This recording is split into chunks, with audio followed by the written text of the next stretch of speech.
All right, so we had a blizzard this weekend. We received 18 inches of snow yesterday.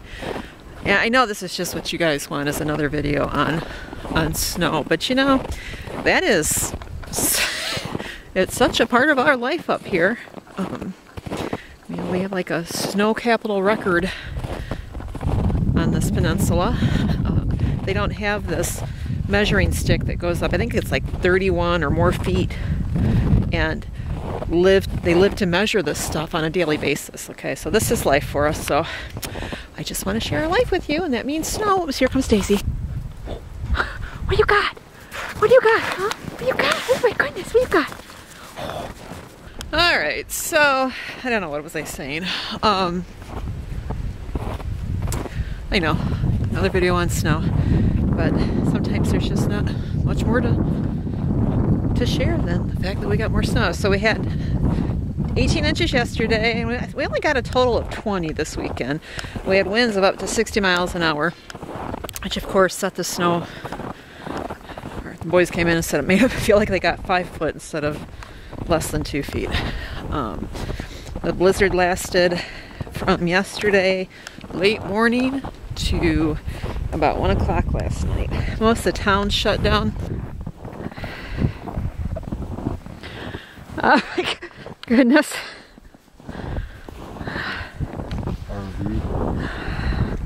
All right, underneath that snow pile is an RV somewhere.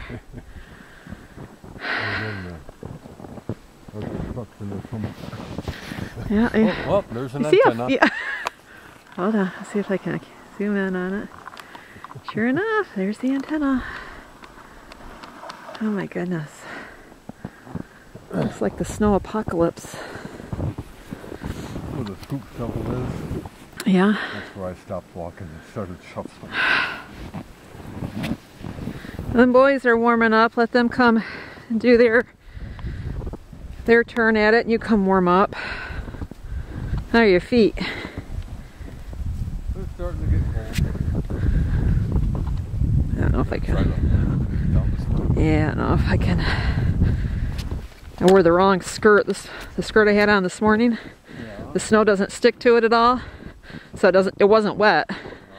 I changed into my house skirt, which is what I got on now, and this thing like draws the snow.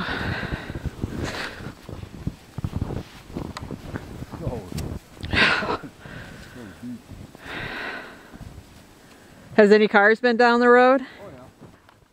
Everybody that goes by does. And I'm peeking over our snow. Stand next to there. Oh my word!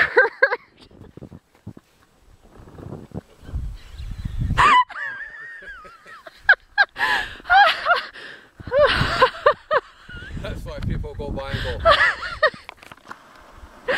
On the other side of the road, there's a mailbox. Yeah, there is a mailbox over there somewhere in there. Well, they did a nice job to the road. Well, they're on top of it. We're supposed to deal with snow. We are not. Well, I know people think we're crazy for not getting a snowblower. Wow, a snowblower wouldn't have gone through this. But we are crazy for not having a snowblower.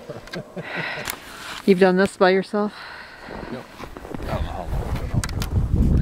3-4 days. Oh my word.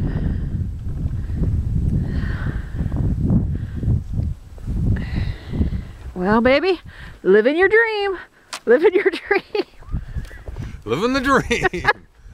Just remind yourself. This is like an ice cream dream here. It's what I asked for. It's what I asked for.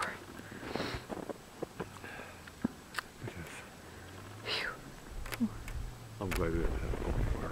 Oh yeah, I don't think we could have made it. No, definitely. All right, well. The only thing I don't like about being snowed in is if an emergency right. should happen. You know, Yeah, that's unsettling. Yeah, it is. No. The only thing I can All right, well, speaking of that, I need to go make our water stretch, so I'm going to go melt some snow. One of the challenges that we find when we have snows like this, which thankfully aren't usually debilitating, you know, we have to haul our water, our drinking water, and I use it for washing and stuff. We get the animals' water down at the creeks,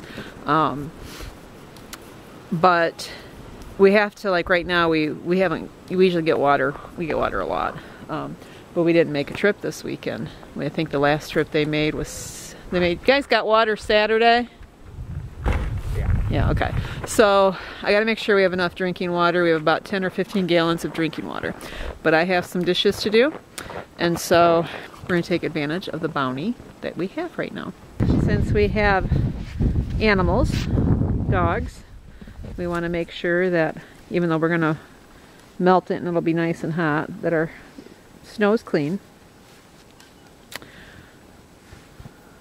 And it takes a lot of snow to get a full container of water. It'll probably take about 5 or 6 containers to fill that, or more. What do you think? This will probably melt down to about that. Yeah, it's about five containers or so.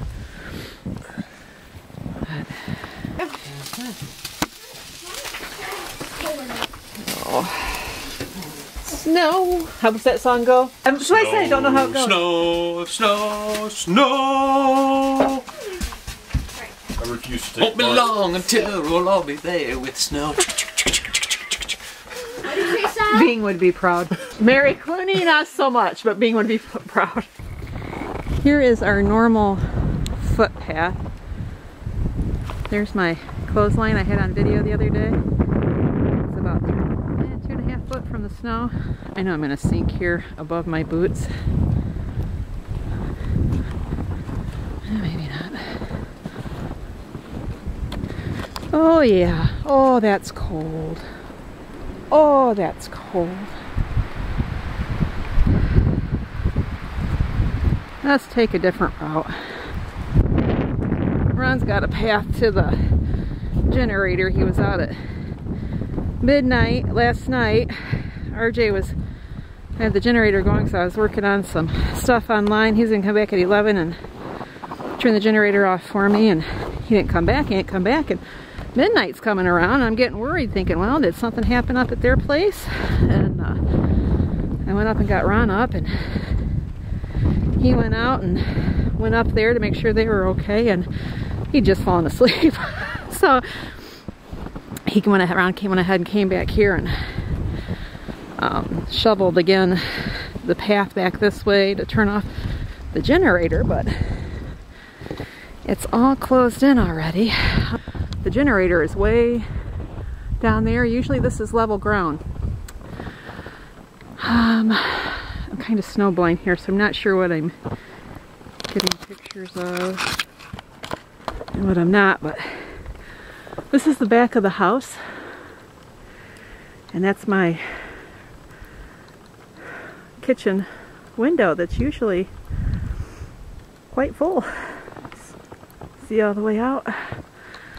Our house is nice and warm, toasty.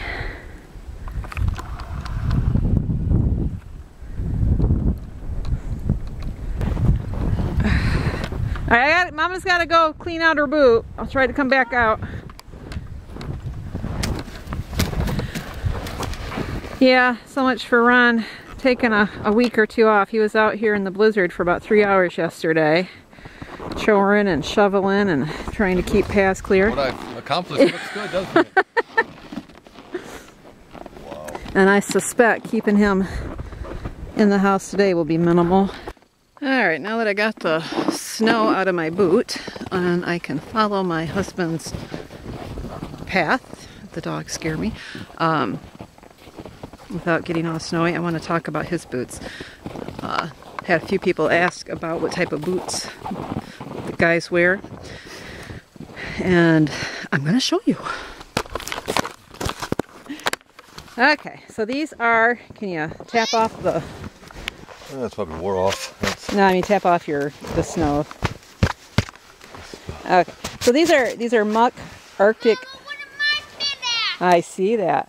Muck Arctic ice boots, and these are the, what do they call that, babe? As far as the highest rated insulate in that particular brand. In the mucks, yeah. Yep. And they're normally a couple $100 boot. Yep. A pair of boots last them about 1 season, and that's only because of the terrain that they walk through all the time. If they didn't walk on this terrain, if they were just, using them for ice fishing or regular, footing in the snow and stuff, they would last. I think they'd last several years. I would think so. But you have tried cheaper boots, and you go through 3 times as many in a season, and they don't keep your feet nearly as warm as these. Well, and another thing with with these is the we have so much snow, and prior to that we have. You see something? So much water. Right. So we need something.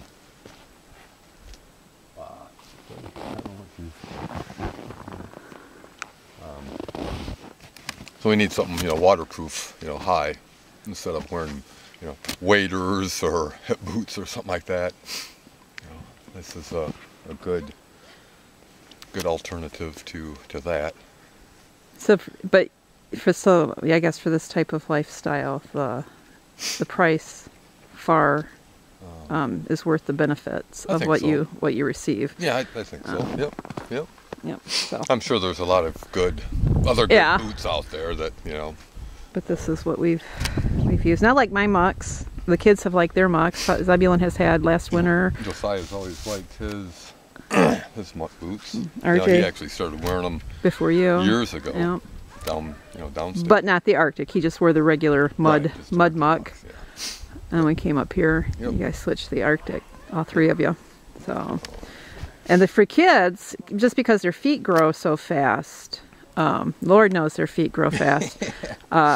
They're not, they're an expensive boot, but if you can get it to where they can wear them 2 seasons, they are really worth it. And with these guys here, because of the play and stuff, we try to have 2 pair of winter boots. So one's drying, they come in, they play, one's drying, they want to go back out, or even the next day. I can't get to them. I can't see them. Even in the case of, an emergency, we need to go. Right. Whatever. Yep. They got, a couple pair of gloves, a couple hats, a couple different pair of snow pants.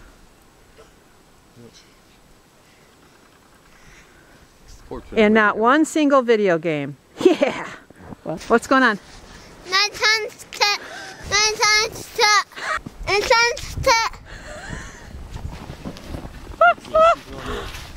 All right, last time I was out videoing, I didn't have my ear muffs on. I'm trying to get my footing. I don't want to sink down in the snow and have it go up over my boots because it's cold.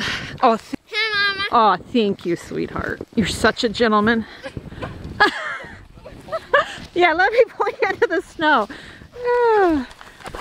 Anyways, as I was saying, I had a viewer say, "Don't you wear a hat?" And it's really not. It's straight. This is strange.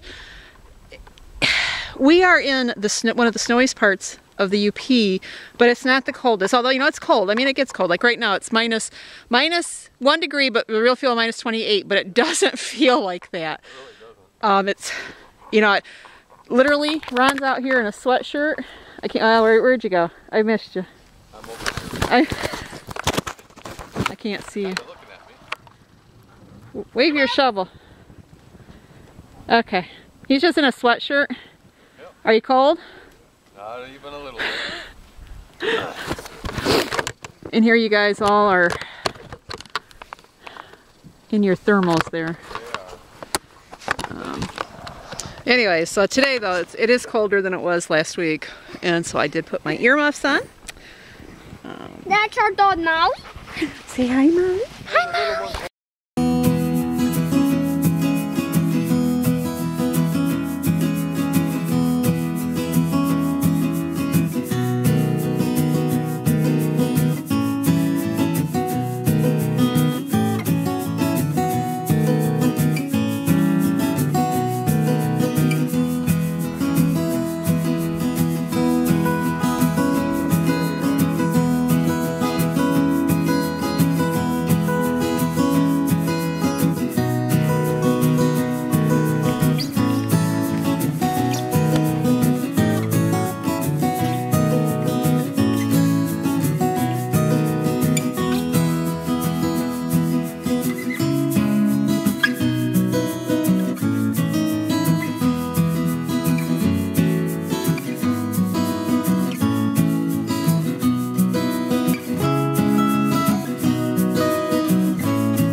And recording.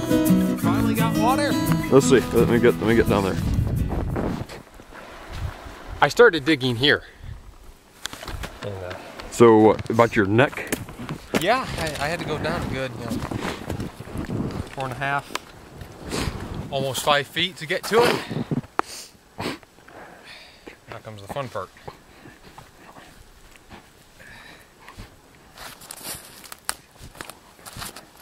Let this be a lesson to you. When you dig, make sure you leave some footholds.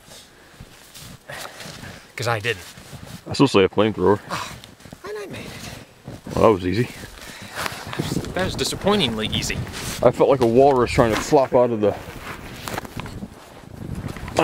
beach when I was getting out of there. Or a giant seal. So that's why your teeth looked extra long when you came in and you were clapping your hands. My mustache had grown about 6 inches. Watch out.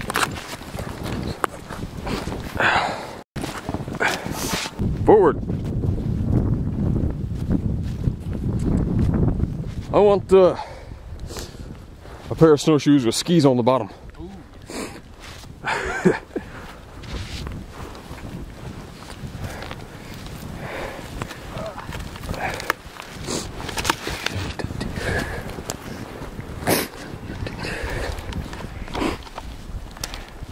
Didn't you just walk this last night too? Yep. Why didn't we bring the sled? I kept tipping over. I kind of wonder if we'd have this much snow if it wasn't so windy. Or if we'd have more. Good point.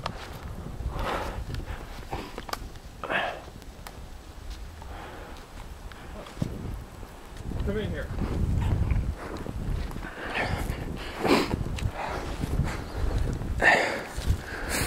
Wall of snow.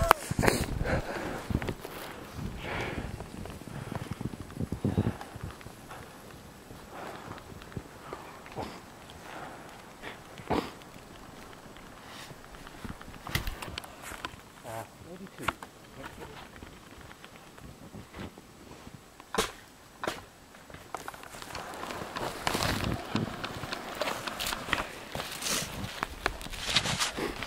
That bucket is too big to fit in the hole.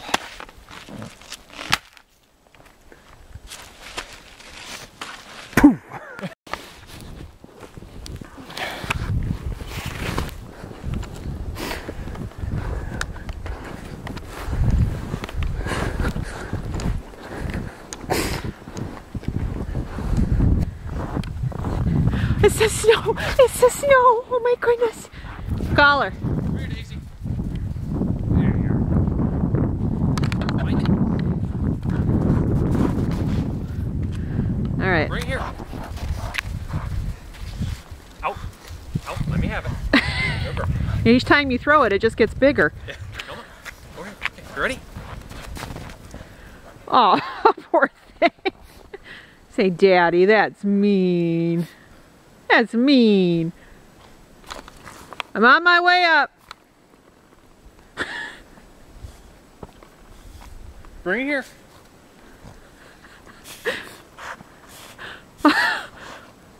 Poor thing. You take her inside. Good girl. Good girl. Yeah.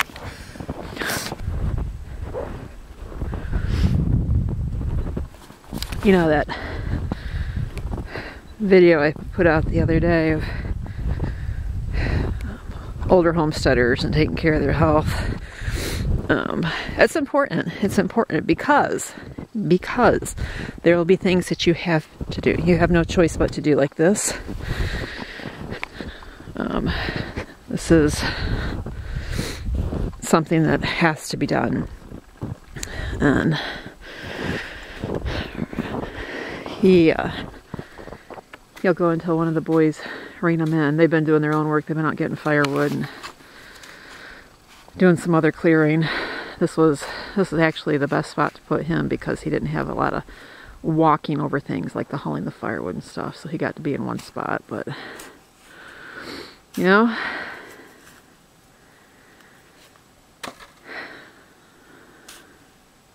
we're blessed. Boy, are we blessed to have the family we do.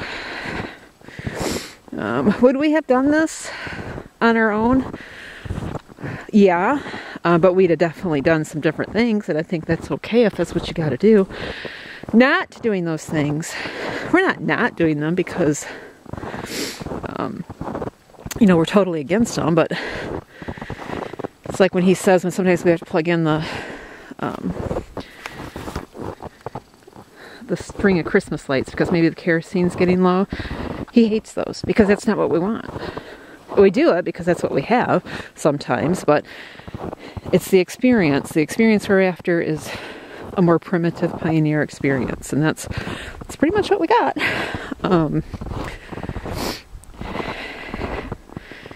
If we, you know, again, if we were on our own, and he had to do absolutely everything, what would change? Well, we'd have to do some time saving out here because he would do most of it, the firewood. You know, I can help split and haul in better weather, and I can haul in, but I can't haul through this snow. So we'd buy our firewood, or we'd pay to have the driveway plowed so he didn't have to spend hours and hours doing that. I mean, there's alternatives. But you have to look, are they financially feasible? Are they worth the amount of investment if they are financially feasible?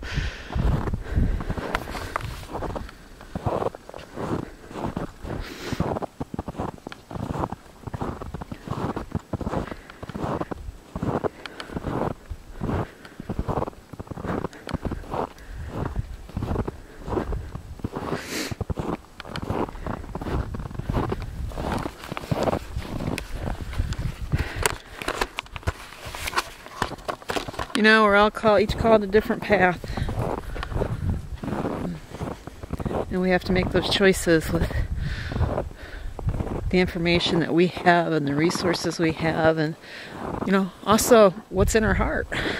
So often today we look at making good choices based on prudence and rationale, which those are important, don't get me wrong. But I see too many people leaving out the heart calling. And the heart is what often is responsive to God. You know, God speaks to us through our heart. Now, don't forget, the heart is wickedly deceptive. And we have to be discerning.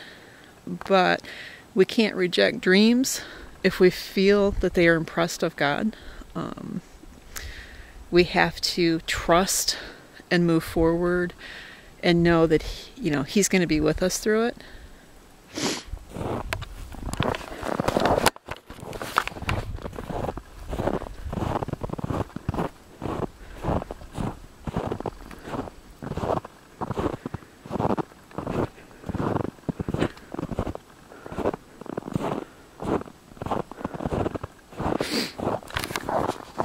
Yep, there's my fence. It's nice, isn't it?